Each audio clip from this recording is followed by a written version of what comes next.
Now, when it comes to chipping and short game, one of the most popular and most common mistakes that I see a lot of amateur golfers doing, especially when just being introduced to the game, is when the ball is anywhere around the green and you're tasked with a simple or sophisticated chip, they immediately reach for their highest lofted club, which for most people is around a 60 degree, could be 58. But in my hands, I have a 60 degree wedge. And I'm here to tell you that we should not be chipping all the time with a 60 degree wedge. I would even venture to say that the high majority of your chips around the green should not be with a 60 degree wedge. Let me explain why. The nature of a 60 degree wedge is to get the ball very high in the air and have it land soft. Because of the loft of the club, we can also get a lot of spin.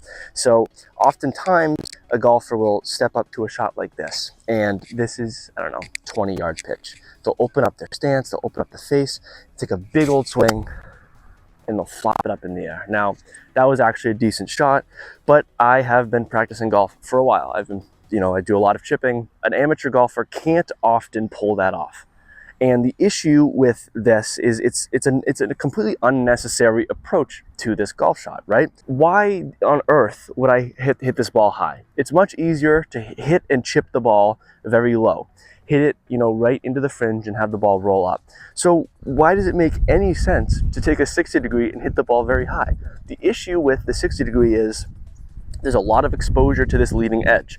When you open up this club face and you swing big, if you thin this shot, if you pull up a little bit, you can either do one of these and skull the ball right over the green, or you can take a big swing, and if you're a little bit afraid of sculling the ball, you're gonna hit behind the ball and you're just gonna chunk it right up there.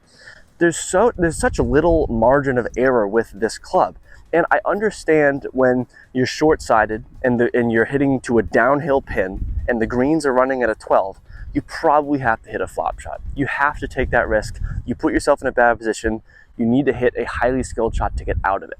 I understand that. That's what the 60 degree is very, very good for. That's why we keep it in our golf bag. But for a basic chip, we're in the fairway. We have a good lie. There's nothing between myself and the hole other than green grass. We're going to be ditching the 60 degree, and here's a very simple alternative.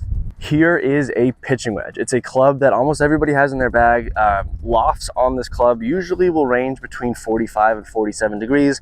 I have the P7MC from TaylorMade. I believe this club is 47 degrees of loft. This pitching wedge, it's very difficult to hit one of those bad misses that I just showed you. If you just take a simple bump and run approach to a shot, which I'll go over real quick, have that ball off of the back foot, have the club very square to the target, just give it a short putting stroke, weight forward, a little bit of downward impact, and you're gonna hit a low shot and it's gonna run out there very nicely, just like so. Cozy up to about 8 feet from there, which again, that's not even a great shot, but the real reason why we go with pitching wedges and less lofted clubs than the 60 degree is not because we're always going to hit it very close. It's because the margin of error is much better. Now, as I just showed you, I showed you 2 misses with that 60 degree. I showed you thinning the ball, and because we took such a big swing and we exposed that leading edge, I mean, that ball, I can't see it over the green. It's probably 20, 30 yards over the green. I'm gonna have a longer chip coming back up. If I, pick up a little bit and I flip my wrists and thin this shot, that's much more manageable. That's just on the back edge. That's not 20 yards. That's about 25 feet. And chunking this shot is much more forgiving because since it's off our back foot, if you get behind the ball, the nature of this club with the leading edge is it might just ride along that dirt. Unless we're getting super steep, if you can stay shallow, I'm going to intentionally hit about an inch behind the ball. We'll see how this goes. That's actually perfect. That ended up pretty well, and I can see from here that the divot was about an inch behind the ball. The forgiveness on a wedge, like a pitching wedge or a 50, it really fully trumps the 60 degree wedge. Again, it has its place, but for amateur golfers who turn to it for all of your shots around the green, please try the pitching wedge. I'm going to link to a bump and run video that I have. It's going to be up on the top corner of your screen.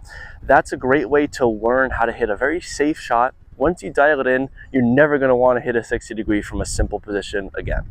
Let me know what you think in the comment section down below about what you use from the fairway. I mean, this is a very simple shot. For a new golfer, you shouldn't be thinking, I need to hit this really high and I need to hit it to 5 feet.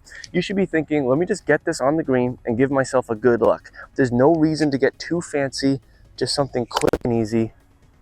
Get your landing point dialed in, focus on it, and execute with a pitching wedge or a 50 degree, even a 54 or a 56. Anything is better than the 60 degree. It just presents too many errors. Thank you all very much for watching. Play well and take care.